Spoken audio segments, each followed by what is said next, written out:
Okay, no cooling call here. We have not been to this house before, so have no idea what's going on. It looks like there's one condenser around there on a two-story house. So we do need at least know that much. Let's see what we got. Okay. So the first thing I hear is the dreaded I can't start fan motor cry.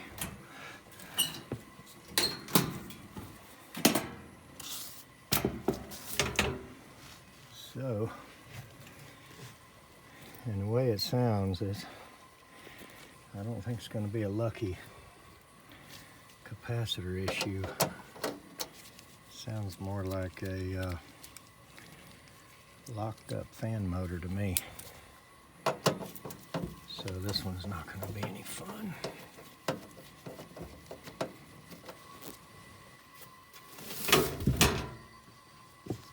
Okay. The handy dandy Nebo light. And looks like they use duckboard collars on sheet metal applications. And don't bother to slit them and dovetail them in. The wires going through them, look at that.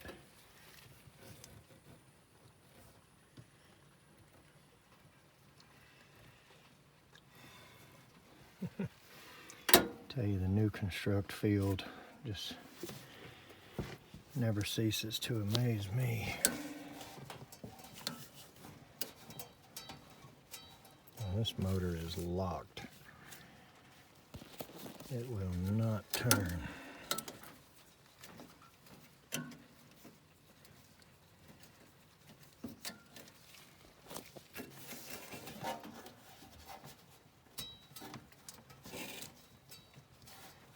At all. So, she's gonna have to have a motor. So let's look it up. Give them a price. Tell you, I don't see the model and serial anywhere in this. They usually don't put it on a removable part. It looks like they have this time.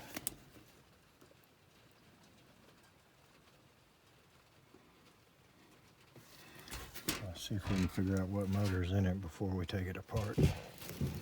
Try to get them a price. Show you one more thing I noticed when I was just looking around at these wires.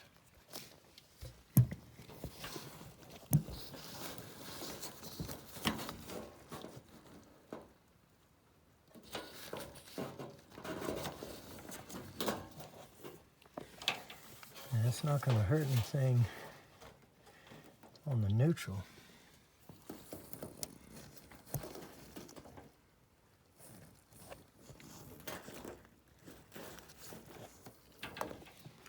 If it starts doing that to that black one right there, it's going to be a real problem.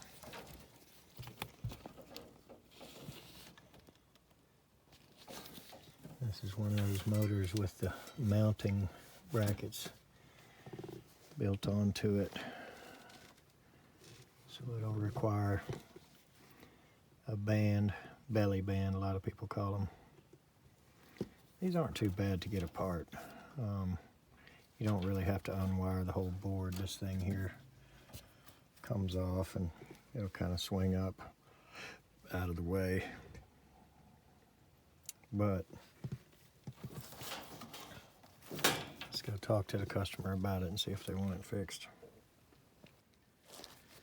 All right, they do want it fixed, so we got it out.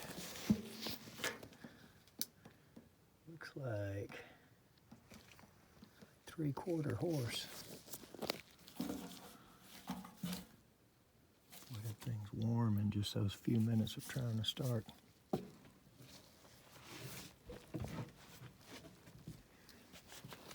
So I made a call and got the motor on the way. I'm going to get it apart right quick. All right, so I don't have the tripod with me today, so I just yanked it apart. Didn't get any footage on that.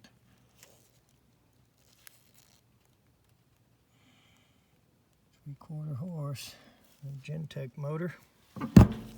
So, boy, it is really hard to turn.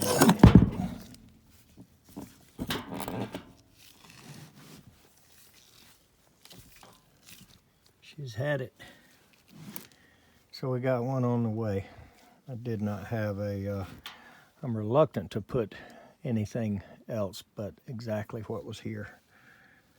So I did not have a three-quarter horse multi-speed with me. I'm not going to put a half in here. That's just too small for this setup. It's a 4-ton, and all those returns, and they got them choked off with those fingers in there. So we straightened some of that out, helped it a little bit. It wasn't completely blocking, but it's just better if you put a box, even if it's a short box. Doesn't have to be a huge plenum. If it had like a 4-inch box and they were coming into the end of that, and then a big square opening, you know, a big rectangle opening for the box on each side, it would really help it breathe better. But anyway, and then I looked at the supply up there. It looks like they got a lot more return than they do supply, which doesn't hurt anything. But anyway, I'll be waiting for a few minutes here. All right, and when you start to raise these doors up, you see all this stuff on the floor. Sometimes it's worse than others, but it really doesn't take you but a minute to just pick it up. And you know, those little things like that, they will really add up. The customer sometimes is aware of them, sometimes they're not. But if they've ever been in their attic, you can bet that they've had that happen to them. And they may walk up here with a vacuum after you leave, thinking, well, I got to go up here and clean up behind them. And then they'll be impressed when they don't have to. Might not get it perfect, but just get it back. But I'm just going to raise this up and go outside and make a few phone calls and check with the rest of the customers for the day. Probably going to be about 30 minutes for the motor to get here. So we'll chunk this one. All right, so it's raining. So another thing I went ahead and set up to do while we're waiting is the customer said he's had to put Freon in it before. I haven't hooked it up or turned it on or anything, but I just brought him over here, stuck the umbrella up. It's something to do for a few minutes. I did make a couple calls, so just waiting for her to get here with the motor, and we'll get these people back in business. But I have a suspicion that we're probably going to have to add some refrigerant to it, just based on their past experience so far. So hopefully we get our motor pretty quick, and hopefully it stops raining. It's slowed way down. But I haven't started using the new gauges yet. That's still a 380 or a 360.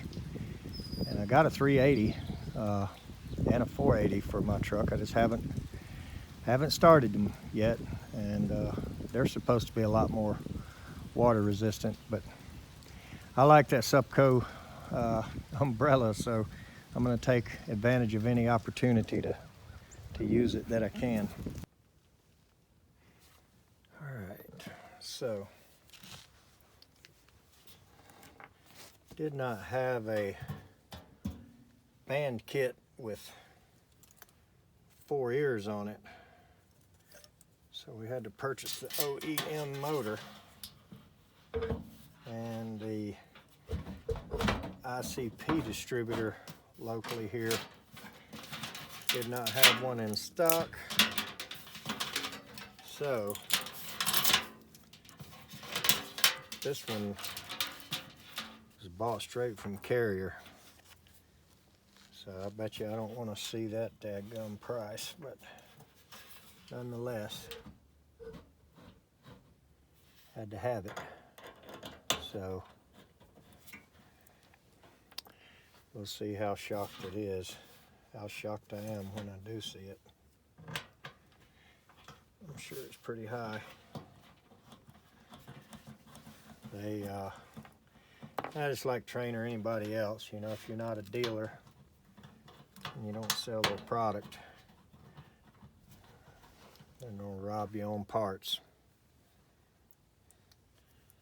So I fully expect that.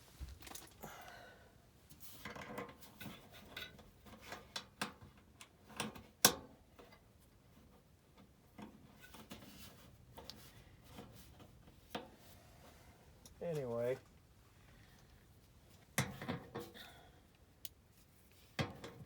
these, I don't know what I'm thinking.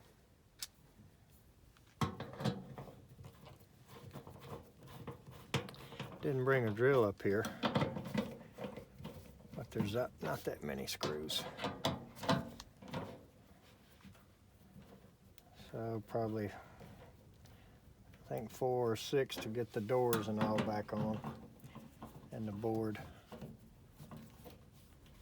Maybe a couple in that capacitor bracket.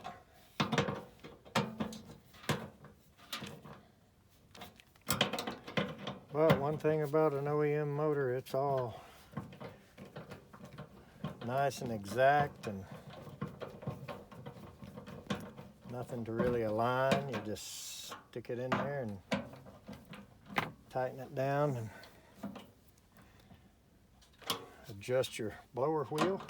And she's plug and play from there.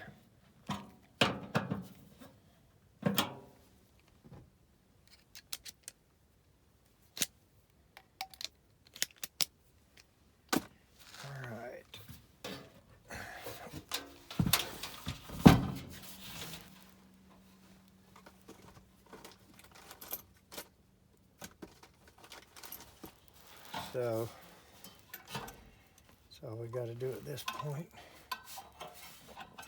Just put this thing centered up best as we can by eye.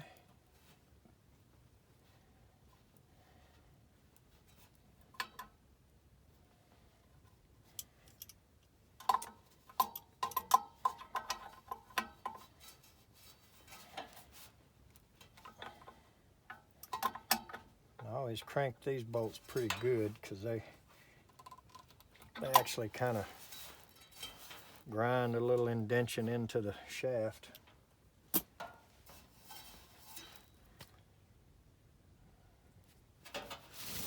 The wheel's not too bad.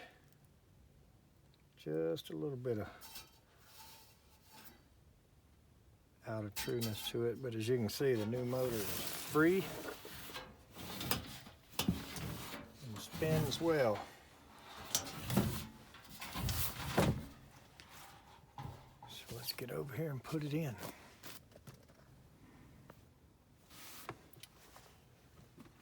All right.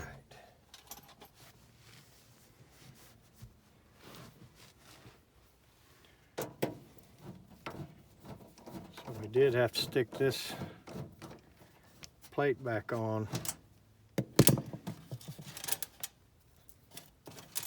So nothing could run into the house in the attic. Down here in the south, occasionally, we get squirrels in the attic and stuff.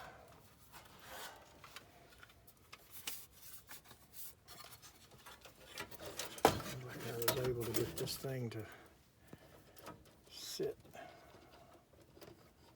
up out of the way.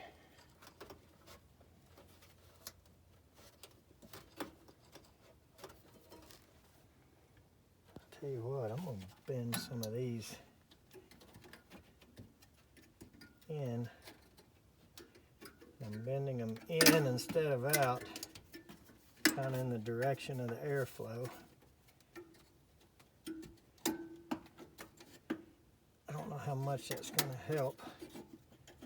It's certainly not going to hurt anything. Look to me like they could affect the airflow a little bit.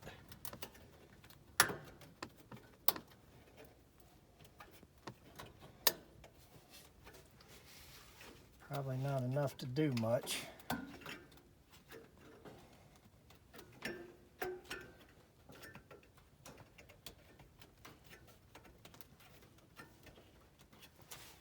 But try to give it a little more of a chance if I can.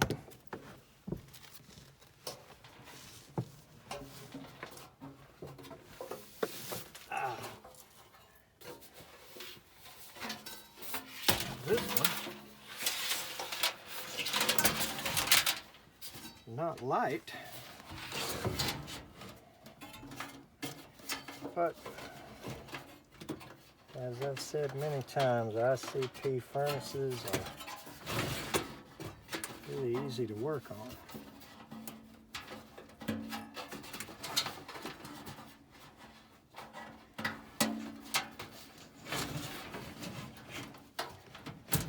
Tell you what, they had these wires, rubbing those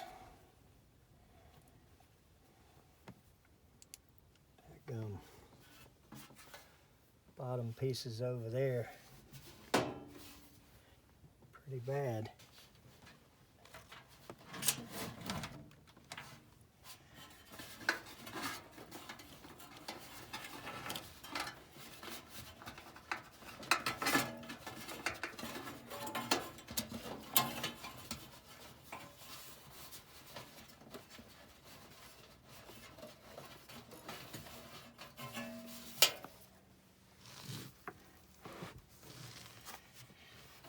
This is the only really fun part, is getting that lined up.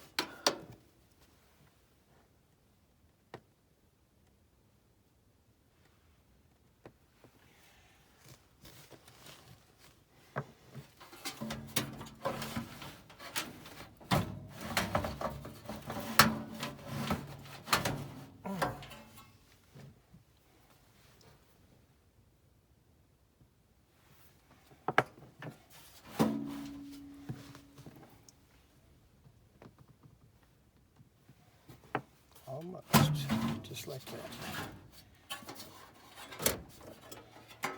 You can feel it. And it starts to head the correct direction. Kind of pops into the slot. Right, now we need to keep this out here a little bit.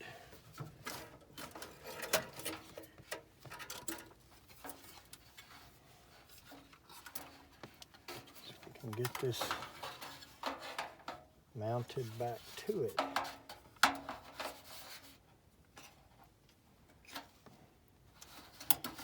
think maybe if we were lying horizontally in a crawl space under a house, I might not be bragging on how easy these furnaces are to work on.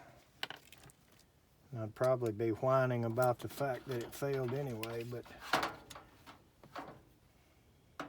manufacturers for the largest part are,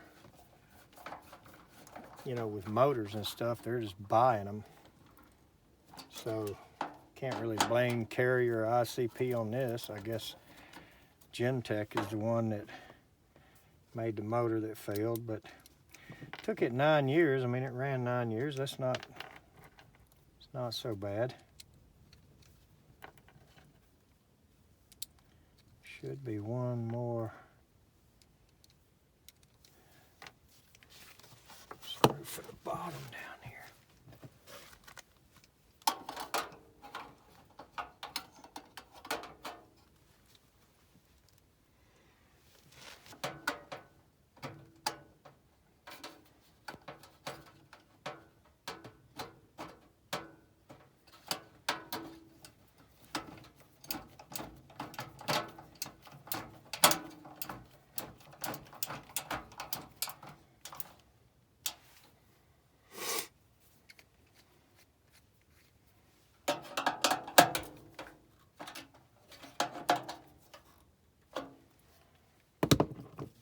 All right.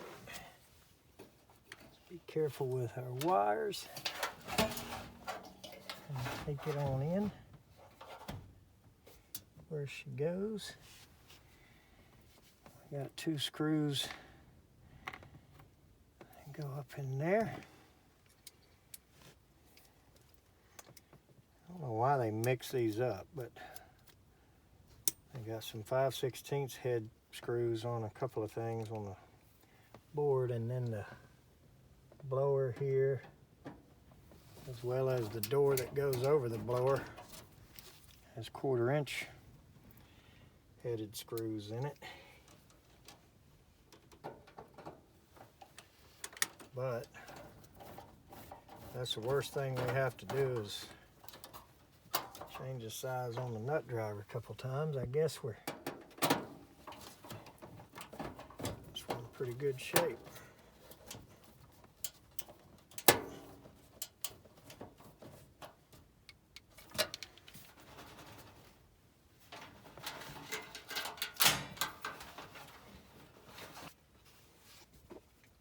So let's go ahead and use a new capacitor, even though the other one might be good. I don't know what it was.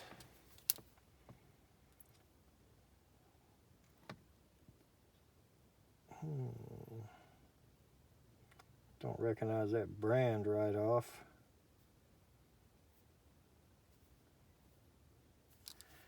But it was a 10 as well. So I'm going to put this USA 10 in it.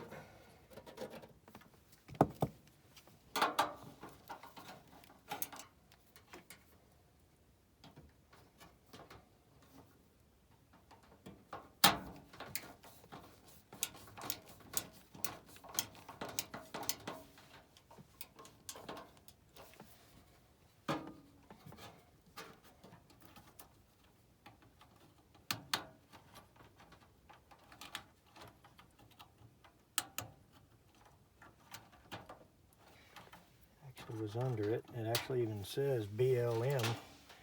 I'm going to assume that means blower motor. All right. So cool is the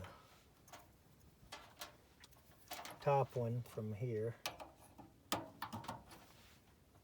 There. Heat.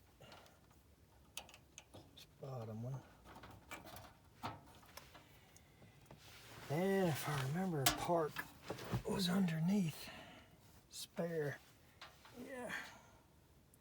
It's actually got a spare 1 and 2 on this board. So obviously they use this board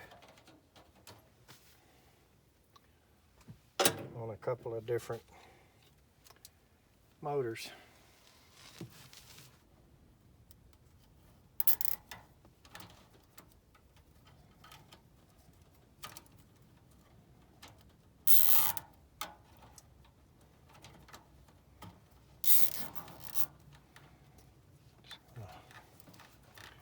Bundle these in a fashion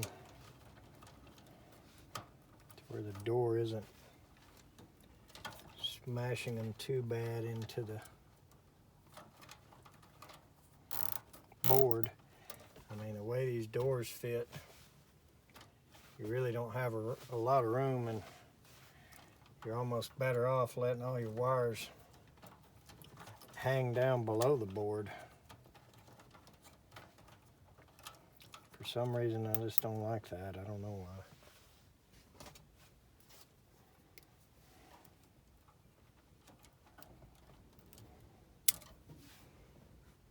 So the way they had these before, they were in those teeth or dovetails. So I bent those in and turned the motor one quarter of a turn away to where these wires would be tighter. I've done these kind of furnaces like that before. That's why I did it again. So what I'm going to do is, before I put this door back on here, I'm going to take my jumper And I'm just gonna go from red to green right here and watch it work. Watch the blower come on and off once before I put this cover back on.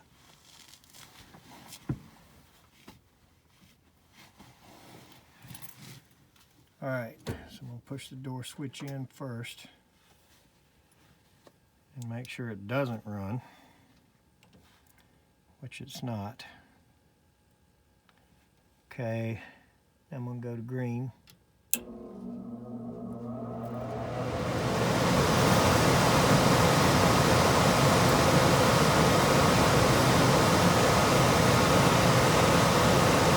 And there was no continuous on the board, so it's either running the heat or the cool speed, not sure which. Let's see if we hear the condenser come on. Oh yeah.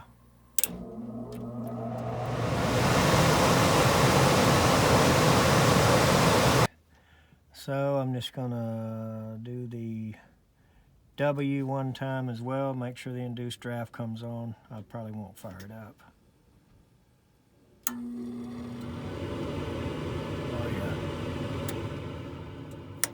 All right. Looks like we're okay. Everything's okay. I don't know how much it helped to bend these in, but it just looks so bad with them sticking out all the way. And the very back ones I left, they're beyond the hole, but tried to get some of them back in. Maybe it'll slow down a little bit of the fighting air turbulence that's going on there. So let's get this door back on it. Okay, so let's go to the thermostats and turn them both on. We'll test the heat and the cool. That EWC zone board door was laying down here, but I went ahead and stuck it back on. So we got the green light flashing in the furnace. Everything should be okay. Let's fire it up and check it all out and see. Okay, I was able to take my umbrella down, and I feel like it was kind of interfering here with the subcooling accuracy anyway. It's not really warm enough. It's 57 degrees here today, so I'm not crazy about subcooling, but it's missing a little bit of refrigerant, you can tell. Look at that.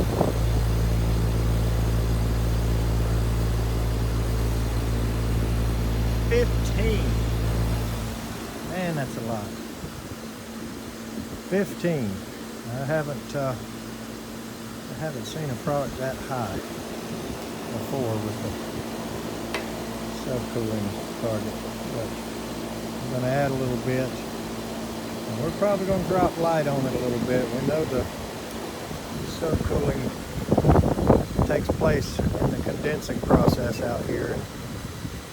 It was just not hot enough to really be purely accurate. But the manufacturers, or at least Train, says 55 degrees, and we can set subcooling accurately.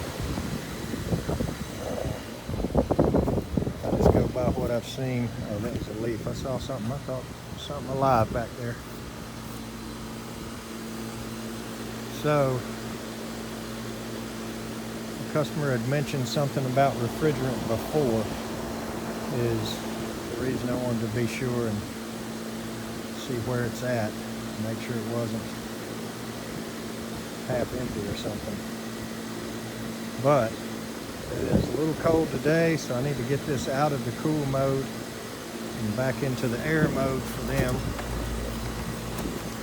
Now the reason I flipped that jug is I always open it one last time with the vapor side up, you know, the jug flipped up, just to get the liquid out of the hose. I just open it for a quick flash. And that way this yellow hose doesn't sit there full of liquid in my truck like these red ones do. So I'm going to leave it right there. A little little bit of guesswork in this, in my opinion. I just don't like the temperature we're dealing with here. So I'm certainly not going to evacuate the whole thing and weigh in the charge and try to measure the line set. It's just not in the cards here today, so okay. For some reason there's a piston laying down there.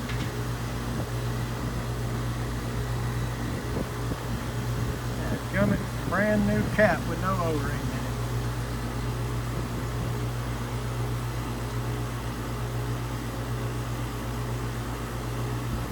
Go grab another one. Alright, there's another one in the truck here.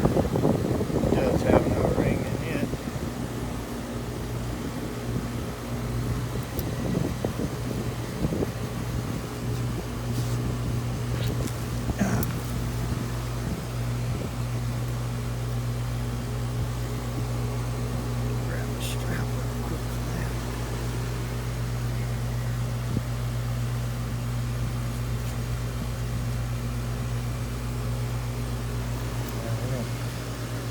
I don't care what they look like when they build these houses, they just slap them together.